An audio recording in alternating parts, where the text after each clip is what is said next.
Hello everyone, welcome to healthy life style. இன்றைக்கி நம்ம சேனலில் எப்படி மில்லட்ஸ் எல்லாமே கலந்து ஒரு தோசை செய்கிறதுன்னு பார்க்கலாம்.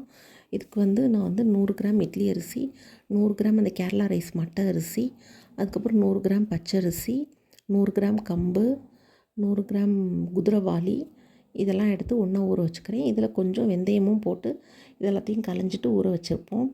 அதுக்கப்புறம் ஒரு 100 கிராம் சோளத்தை தனியாக சுடுதண்ணியில் ஊற வச்சுக்கிறேன்.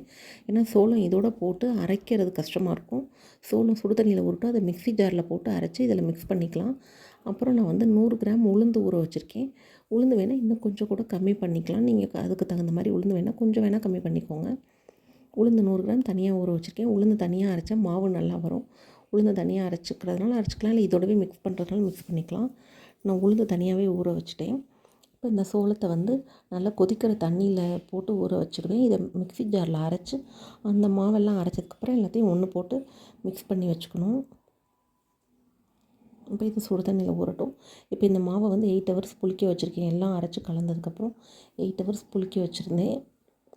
இது தோசை நல்லா முருகலாக ரெட்டாக வரும். இன்னொன்று நல்ல டேஸ்ட்டாகவும் இருக்கும். நம்ம ஃபஸ்ட்டு செய்யும் போது சோளம் கொஞ்சம் அரைக்கிறது தான் இதுவாக இருக்கும். அது நல்லா கல் மாதிரி இருக்கும் சோளம். அதனால் இதை மிக்ஸி ஜாரில் அரைச்சி இதோட மிக்ஸ் பண்ணிக்கோங்க. இது நம்ம எல்லா அரிசியும் கொஞ்சம் கொஞ்சம் கலந்துருக்கும். அதோடு இந்த மற்ற மில்லட்ஸும் கலந்துருக்கும். செஞ்சு பாருங்கள். செஞ்சு பார்த்துட்டு எப்படி இருக்குதுன்னு சொல்லுங்கள்.